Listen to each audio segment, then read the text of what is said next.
চট্টগ্রামের সীতাকুণ্ডে ফেরদৌস স্টিলের জাহাজ ভাঙা ইয়ার্ডে বিষাক্ত গ্যাসে 9 শ্রমিক নিহত হওয়ার ঘটনায় নতুন করে উদ্বেগজনক তথ্য মিলেছে।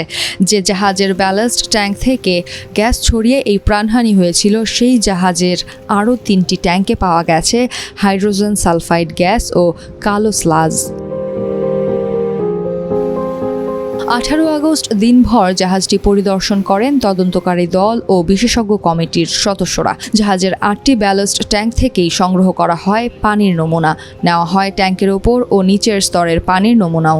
নমুনা সংগ্রহের সময় 3টি ট্যাঙ্কে পাওয়া যায় কালো রঙের স্লাজ। দুর্ঘটনাস্থলে পুরো শিপের বিভিন্ন জায়গায় আমরা আজকে স্যাম্পল করছি সারাদিন, যে এয়ার স্যাম্পল থেকে শুরু করে এবং যে আমাদের যে স্যাম্পলগুলো টেস্ট করা হয়, টেস্ট করে এখানে যেহেতু স্টোরেজ হ্যাঁ ওয়াটারের মধ্যে পুরো টেস্ট করে সিদ্ধান্ত গ্রহণ করা হবে যাতে কোনো কার্যক্রম পরিচালনা করা না হয়। সেই জন্য ডিরেকশন দেওয়া হয়েছে যে বর্তমানে জাহাজ না পরবর্তী রিপোর্ট পাওয়ার পর কিছু পাওয়ার পর কম্পাইল করে সবার আমাদের কমিটি আছে, কমিটি একটা সিদ্ধান্ত। বিশেষজ্ঞরা বলছেন, হাইড্রোজেন সালফাইড বর্তমানে পানিতে মিশ্রিত অবস্থায় রয়েছে। পানি স্থির থাকলে গ্যাস বের হওয়ার ঝুঁকি তুলনামূলক কম, তবে পানি ও স্লাজ অপসারণের সময় আবারও বিষাক্ত গ্যাস নির্গত হতে পারে। নমুনাগুলো পাঠানো হয়েছে বুয়েট এবং পরিবেশ অধিদপ্তরের চট্টগ্রাম ল্যাবে।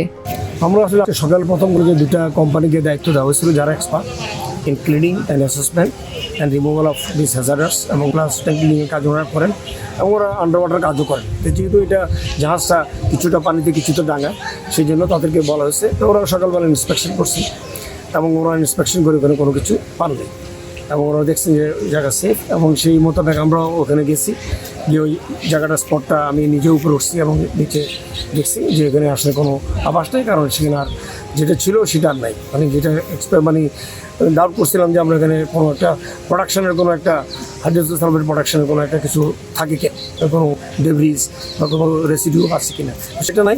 না থাকার পর এখন আমরা চিন্তা করলাম আমাদের নেক্সট তো যাদের ওয়ার্ক করা হয়েছে, যাদেরকে মনে হচ্ছে দে আর মোর লজিক্যাল এবং রাইটফুল সেই জন্য পার্টিকুলারলি বলা হয়েছে এটা কালকে প্রপোজাল ফিনিশ, এবং সেটা ইনক্লুডস অল ব্যালাস্ট। এখন তো ধরেন 4 নম্বরের এক সাইড নেই, এখন আমরা 3 নম্বর ইনসিডেন্ট হয়েছে। সো 3, 2, 1 এবং সামনে যে ডিপ ট্যাঙ্ক এবং আরেক সাইডে যে আপনার 4 নম্বর, 3 নম্বর, 2 নম্বর 1 এবং ডিপ ট্যাঙ্ক আছে। এই 9টা ট্যাঙ্কে ওরা অ্যাসেসমেন্ট করে আমাদেরকে কালকে একটা টেকনিক্যাল রিপোর্ট দেবে যে ওরা কীভাবে কাজটা করবে, and secondly their financial proposal. তো এই পর্যায়ে শেষ। এখন যেহেতু বুয়েট থেকে যারা আসছেন বা পরিবেশ থেকে যারা আসছেন, তাদেরকে আমরা বলছি যে ওয়াটার স্যাম্পলগুলি করার জন্য ওরা টপ ওয়াটার স্যাম্পলগুলি নিচ্ছেন এবং ওরা বটম ওয়াটার নিচ্ছেন, এবং ওরা স্যাম্পলিংয়ের সাথে আমি জড়িত ছিলাম। তো আমি এদেরকে মার্ক করে দিচ্ছি এবং দেখা যাক ওরা নিজেরা অ্যাসেস করে। এটা একটু সময় লাগবে, এটা হয়তো কারণ এই স্যাম্পলিং যে টেস্ট করবে এবং এগুলি ঢাকায় যাবে এবং এখানে ওদের ল্যাবে যাবে, হয়তো 48 থেকে 72 আওয়ার্স লাগবে। তবে ট্যাঙ্কের ভেতরে বিষাক্ত গ্যাস ও স্লাজ থাকায় জাহাজটিতে সব ধরনের কার্যক্রম এখনও বন্ধ রাখা হয়েছে। এদিকে গত 3 দিনে ইয়ার্ডে বেশ কয়েকজন কর্মকর্তার জবানবন্দি নিয়েছেন তদন্তকারীরা। এই ঘটনায় 9 শ্রমিকের মৃত্যুর পাশাপাশি আহত হয়েছেন আরও অন্তত 6 জন।